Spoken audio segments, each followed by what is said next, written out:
Hello everyone, this is Alan. It's good to see you again. 2025 was a busy and meaningful year for me. I went back to university, continued working as a home support worker, and tried to improve my English every single day. One of the most important parts of this year was continuing to work toward my long-term goal, living abroad.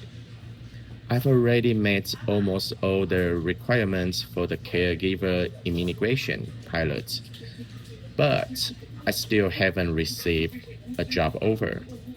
And since the program didn't open to applicants outside Canada this year, progress has been slower than I hoped. Still, going back to university was the right decision, and I'm glad I didn't give up. So today, I'm going to talk about my 2025 year in review. First, what happened in 2025? This year came with my challenges, but also real growth. Balancing work, college, family, and personal goals wasn't easy. My caregiving job is physically and mentally demanding, and after long work days, I still had to attend classes and complete assignments. There were days when I felt exhausted and questioned whether I could keep going. English was another major focus. I practiced whenever I could, during short breaks, late at night, or at morning.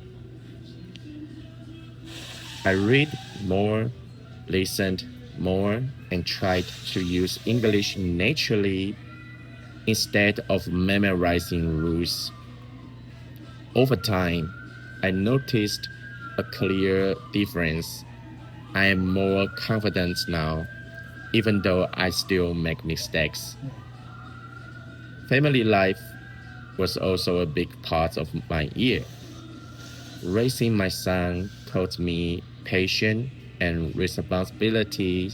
Some days were difficult, but those experiences helped me grow as a person and as a parent.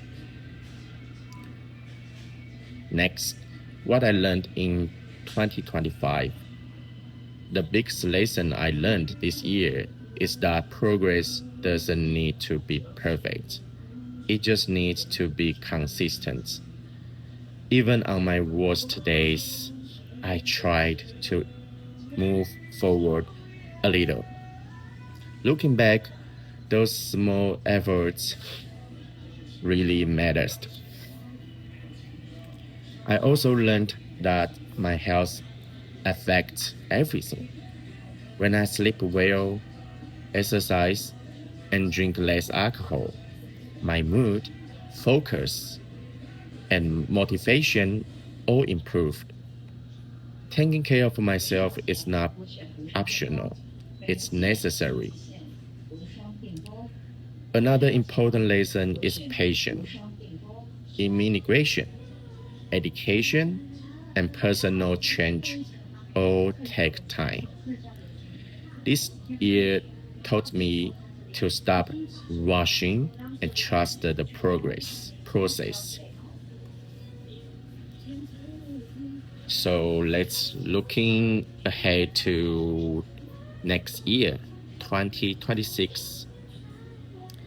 In 2026, I want to continue building better habits. First, I want to improve my English even further and feel more comfortable expressing myself in different situations. Like now, I'm in Family Mart, and I can see everybody is looking at me. Second, I want I want to become healthier, both physically and mentally, and stay consistent with exercise and daily routines.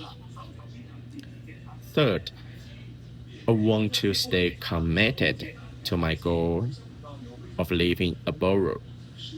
Even if the opportunity didn't come this year, I will keep preparing for when it does. Most importantly, I want to maintain better balance in my life, more focus, less stress, and more confidence in myself. So that's my 2025 year in review. It wasn't a perfect year, but it was a meaningful one. I faced challenges, learned important lessons, and made real progress. Thank you for watching, and I hope 2026 will be a stronger and better year for all of us. See you next time.